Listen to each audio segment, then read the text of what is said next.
Hello everyone, sending you a warm welcome from my channel রূপকথার story.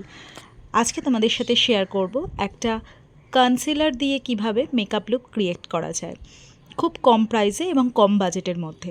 প্রথমেই দেখো, এখানে আমি লরিয়াল প্যারিসের একটা কনসিলার নিয়ে নিয়েছি, যেটা দিয়ে আমার যা যা ব্ল্যাক স্পট আছে এবং আমার স্কিনের যে যে জায়গাগুলো ইভেন নয় প্লাস পিম্পলস আছে, তো সেই জায়গাগুলোতে আমি কনসিলার দিয়ে ভালোভাবে ঢেকে নিচ্ছি।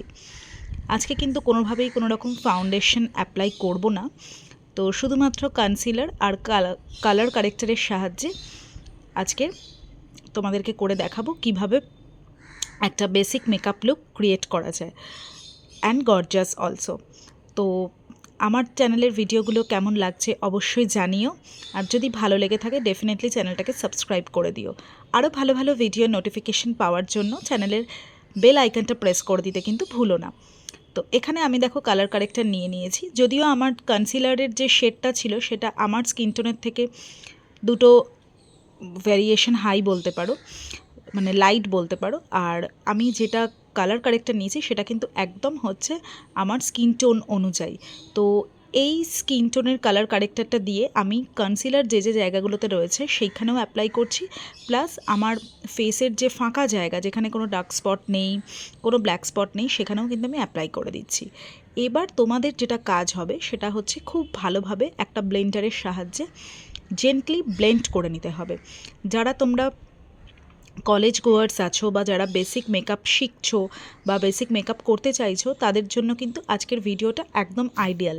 বিকজ আমাদের এই যে স্কিন টোন রয়েছে, এই স্কিন টোনের ক্ষেত্রে আমরা সবসময় মনে করি যে ভীষণভাবে ব্র্যান্ডেড কোনো প্রোডাক্ট ইউজ করলেই হয়তো আমাদের একদম মেকআপটা ঠিকঠাক হবে, বাট সেটা কিন্তু সবসময় ঠিক হয় না।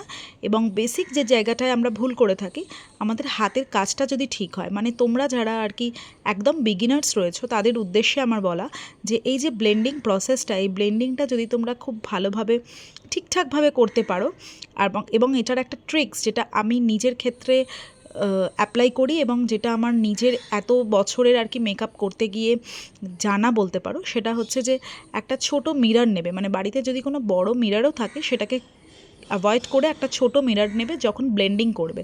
তো তখন ব্লেন্ডারের সাহায্যে খুব ভালোভাবে হচ্ছে ফেসটাকে ব্লেন্ড করে নেবে, ঠিক আছে? কারণ অনেক সময় কি হয়, আমাদের মুখে অনেক ভাঁজ থাকে বা অনেক ছোটো ছোটো পোর্স থাকে, তো সব সময় পুরোটা কভার আপ আমাদের বিগ মিররে পসিবল হয় না। মনে হয় যে সব ঠিক আছে, বাট একদম যদি তুমি নিখুঁতভাবে কাছ থেকে দেখতে চাও তাহলে দেখবে কোনো না কোনো জায়গায় ফাঁক থেকে গেছে। তো দেখো, ব্লেন্ডারের সাহায্যে আমি খুব ভালোভাবে ব্লেন্ডিং করে নিয়েছি কনসিলার, এবং এরপরে আমি ল্যাকমির রোজ পাউডার দিয়ে পুরো মেকআপটাকে সেট করে নিচ্ছি। তোমরা চাইলে ল্যাকমির এই রোজ পাউডারটা অ্যামাজন থেকে পারচেস করতে পারো। এটার দাম মাত্র 170 টাকা কি 130 টাকা, রিসেন্টলি কত প্রাইস করেছে জানি না। এটার দুটো ভ্যারিয়েন্টস আছে। এটার যদি ডিটেলস ভিডিও দেখতে চাও তো আমার চ্যানেলেই একটা শর্টস আছে ল্যাকমির রোজ পাউডার দিয়ে, সেটা দেখে নিতে পারো। এরপরে দেখো, আমি ফেসের মধ্যে অ্যাপ্লাই করব হচ্ছে, তোমরা আরেকটা কথাও বলে রাখি যে বানানা পাউডারও অ্যাপ্লাই করতে পারো, ঠিক আছে? যদিও রোজ পাউডারের থেকে বানানা পাউডারটা একটু কস্টলি, বাট চলে অনেক দিন। তো এইভাবে দেখো, পুরো স্কিনের মধ্যে কনসিলার দিয়ে অ্যান্ড ফেস পাউডারের সাহায্যে আমি পুরো মানে মেকআপটাকে বসিয়ে নিলাম।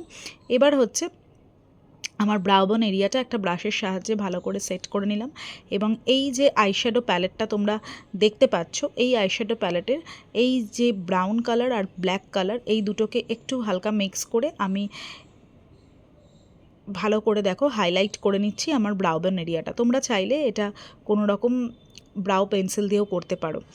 আর এরপরে দেখো, আমি আইলিডের এরিয়াটা একটা হালকা ব্রাউন কালারের আইশ্যাডো দিয়ে ভালো করে আইলিডটা ব্লেন্ড করে নিয়েছি। এরপরে যেহেতু আমি একটা রিল শ্যুট করব বলে আজকের এই মেকআপটা করা, তো সেখানে আমি মাস্টার্ড ইয়েলো কালারের একটা সিকোয়েন্সের শাড়ি পরছি, তো সেই জন্য ওই ধরনেরই একটা ইয়েলোইশ টোনের আইশ্যাডো রেখেছি, এবং তার সাথে দেখো এখানে একটু সামান্য শিমারি আইশ্যাডো অ্যাপ্লাই করে নিয়েছি।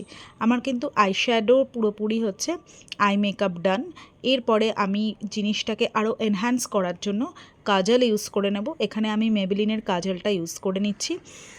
তো তোমাদেরকে বলে রাখি, আমাদের মুখের মধ্যে সবথেকে যদি মেকআপের জন্য ইম্পর্টেন্ট পার্ট হয়ে থাকে সেটা কিন্তু আমাদের দুটো চোখ যদি ভালো করে ডিফাইন করতে পারো তাহলে কিন্তু বাকি জায়গাগুলো ফিকে থেকে গেলেও কোনো প্রবলেম হয় না সেরকমভাবে। আর এখানে যাতে স্মাজ না হয়ে যায় কাজলটা, তো তার জন্য আমি কোলোসলের যে আইলাইনার রয়েছে ওটা দিয়ে আউটলাইনটা ঠিক করে নিয়েছি। এবং এখানে দেখো যে আমি যেহেতু আইল্যাশ পরবো, বাট তা সত্ত্বেও আমি কিন্তু ভালোভাবে মাস্কারা দিয়ে আমার যে আইল্যাশটা রয়েছে সেটা খুব ভালোভাবে আর কি করে নিয়েছি। তো এখানে আমার এটা ফাইনাল লুক, এই হচ্ছে আমার ফাইনাল লুক। তোমরা অবশ্যই ভিডিওটা দেখে জানিও কেমন হয়েছে আজকের ভিডিওটা। তো দেখা হবে তোমাদের সাথে পরের আবার একটা ভিডিওতে। ভালো থেকো।